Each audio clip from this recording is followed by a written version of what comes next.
Well, give it to the Detroit Lions, coming all the way back from 23 to 7 down at the end of the first half to win the game. Sure, the refs probably had a hand in the victory today, but Houston pissed this game away. And I got to be honest, as a Packer fan, it was enjoyable to watch. It really was.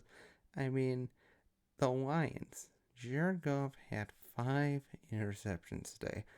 5 interceptions. And Houston lost the game. The last time such a thing happened in the NFL was in 1970 against the Bears. I think it was against the Bears and the Lions. The Lions came back and won that game. The Lions had 5 interceptions today by Jared Goff. Jared Goff definitely showed up today, and they still won. Maybe the Lions are the team of destiny after all. Maybe, just maybe, even without Aiden Hutchinson, they were still able to bring the pass rush today. Aleem McNeil had a big game.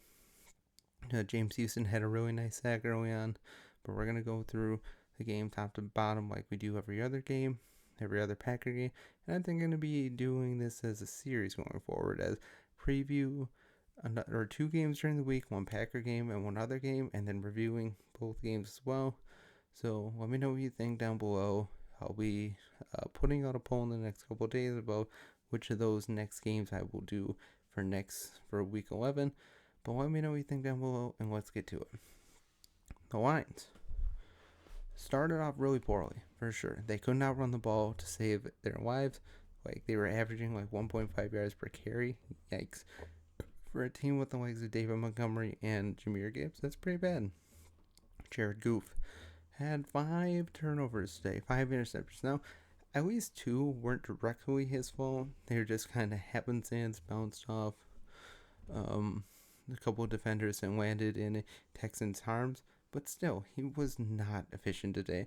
I mean, just watching him for most of the first half, he was just underthrowing balls, overthrowing balls, and just the way he held the ball, he's just flicking it in there, and balls were just careening left and right.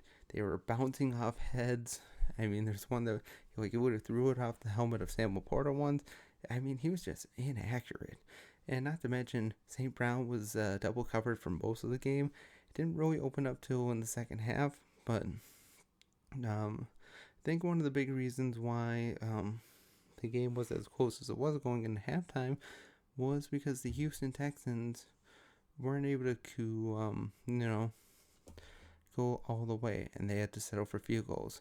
Give it to the Lions defense at times, especially early on or at the end of the first quarter. CJ Stroud is like the Lions 5. They have a chance to get a touchdown, and James Houston gets a sack, and they have to settle for a field goal. Make it, and that's 10-0. I was fully expecting it to go 14-0, but no, they settled for a field goal. They settled for another field goal, which should have been a touchdown in the second quarter, and it was 16-7. And then you see some of the most conservative gameplay you will ever see from Dan Campbell. Dan Campbell, with a minute 40 left, 3 timeouts left, and they run the ball twice, and then they throw a really bad pass. And then as a result, Houston takes the ball down the field. Touchdown throw from Stroud to Mechie, and it's 23-7. And even better yet, the second half opened with the Houston getting the ball.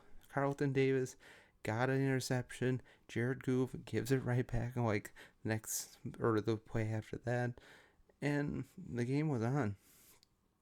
Houston definitely could have been better for sure. CJ Stroud again has not been the same without Nico Collins. The lack of really good wide receivers to stretch the field is really hurting them. Tank Dell is still a good wide receiver. John Mechie, I mean, if you can build on this performance from today, maybe he can be a secret wide receiver for them going down the stretch. Joe Mixon didn't have a great game either. He was held up for most of the game as well, especially in the first half. Is like averaging like less than a yard on a carry.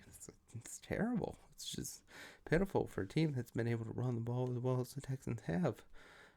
Defenders were Houston played a really good game defensively for the first part. Again, it really helped that Jared Goff was just flying the ball over the place. Going to the third quarter, Houston is driving. They're at like their 15, and CJ Stroud has an open shot, into the end zone. Carlton Davis comes out of nowhere and picks it off.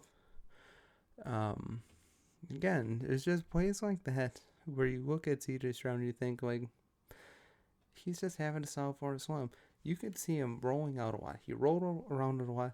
He was going out to the sideline. Should have just continued to run with it. Then he would turn back in, and then you would see the Lions. They would pick up on him, and they would be able to either force him into a bad throw or even get a sack. The Lions definitely got a couple of good sacks tonight, like that one from James Houston. William McNeil had a pretty good game, and those 2 turnovers that the Lions had really helped boost their confidence. I mean, after that second interception by Houston, it really opened up for them. The Lions started to be able to run the ball better. Jahmyr Gibbs was breaking off 10 to 15 yards at a time. I mean, the yards per carry went up from like 1.5 in the first half to 5.8, or mostly into the fourth quarter. I mean, things really changed for them. Ben Johnson's game plan really came to life in the second half, and as a result, the Lions were able to get ahead. Another hero from this game, Jake Bates. The rookie, they're down 23 to 20. He gets a 58-yard field goal. He just gets it inside the goalpost. It just grazes just enough off the inside the right goalpost to get it any further right, and that's bouncing off and that's going out. It's not going in. And then to the game winner, again, he just gets it in. Just gets it in by the links of a nightstick and is able to go in, and they win the game. But again, the Houston Texans have many chances to win. Many, many chances. If they convert even one of those field goals into touchdowns, the game is probably over, because as good as the Lions were driving the ball in the second half, still at times their drives kind of came to an end. The Lions did get burned with their second touchdown when they went for the 2-point conversion, and they missed it, but it was still 23 to 10, so still well within range. But again, Houston was up 23 to 7. Jared Goff at that point had 3 interceptions, I believe, and Jared Goff was just not making good throws. They couldn't get the ball going on the ground, and they lost Samuel Porter too, so that's another big weapon they had lost. But Houston couldn't put the boot on the throat. They just couldn't put on the boot on the throat. I don't know what D'Amico Ryan's game plan was in the second half, but the Lions defense really sacked up in the second half, and their offensive line really got going as well. I mean, it's really hard to find a better offensive line than the Lions. The way they're able to get out and block is really great. I mean, it's really hard to find another really good offensive line in the NFL that matches up with them. Sure, when Trent Williams is on the field for the 49ers, it is something special to watch.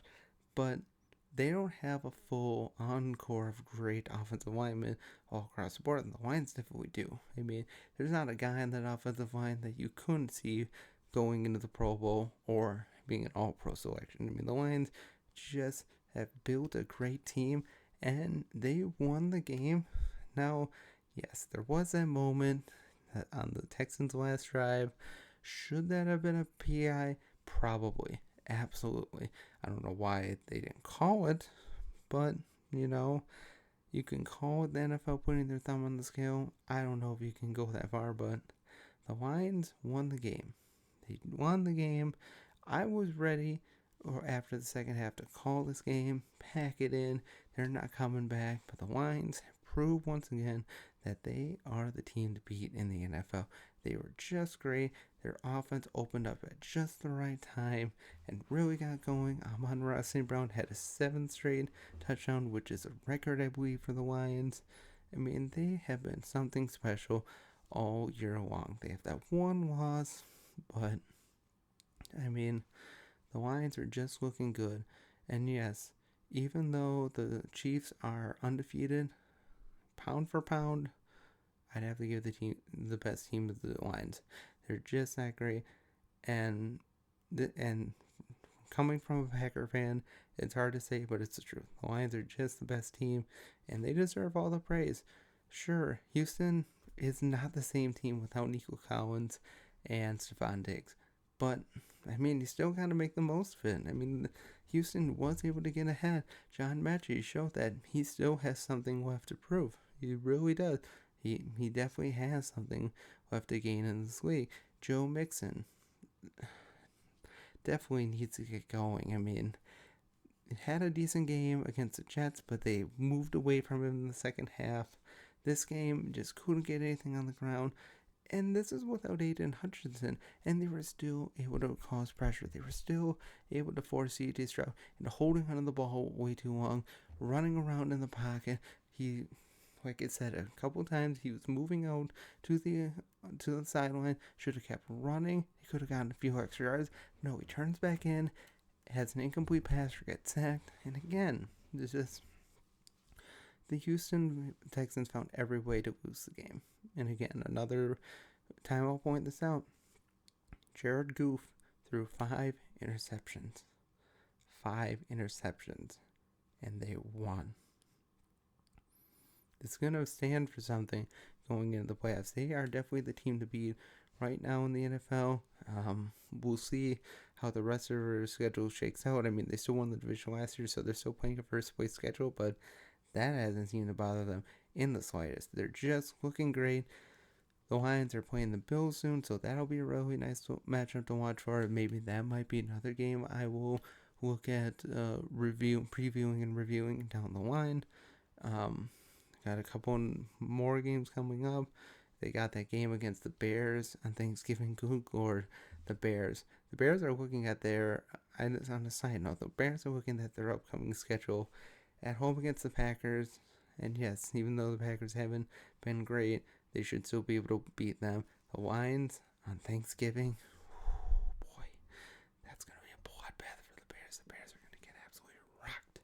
Now, yes, the Lions and the Bears have had some good performances on Thanksgiving Day. Some pretty close matches, but far and away, I think the Lions are definitely the better team. I'll probably mop the floor with the Bears. So, I mean, if you're a Bears fan right now, you're just looking at your schedule. It's like, it's the same thing every year. Same thing every year. And the Lions fans are like, oh my God, is this the year? Could this be the year we finally win something? And yes, absolutely. Lions fans should be positive right now, should be feeling great. Congratulations. You were down 23-7 to the Houston Texans in Houston. Your quarterback threw 5 interceptions. Jahmyr Gibbs, David Montgomery were held to under, I believe it was 30 yards, the 34 yards in the first half. I mean, that is something to definitely feel good about. And he still won the game. Double thumbs up to the Detroit Lions. They win the game. And again, questions for the Houston Texans need to be asked. Can the return of Nico Collins resume or restore some of that faith in that offense? I'm not sure it can. I think it may take a game or two to warm him back up again. He is definitely one of the better wide receivers in the league, probably top 10 at least. But man, questions need to be asked about Houston, and all the praise should be showered on the Detroit Lions right now. Lions win 26-23, or on a game-winning field goal from Jake Bates. Props. Lions win. Let me know what you think down below. I want to hear from you, Lions fans. Have I done a good assessment of your team? Have I given you the right praise? Have I criticized the Lions where they need to improve on? Let me know what you think down below. Have a great day, and as always, God bless, and go Pack Go.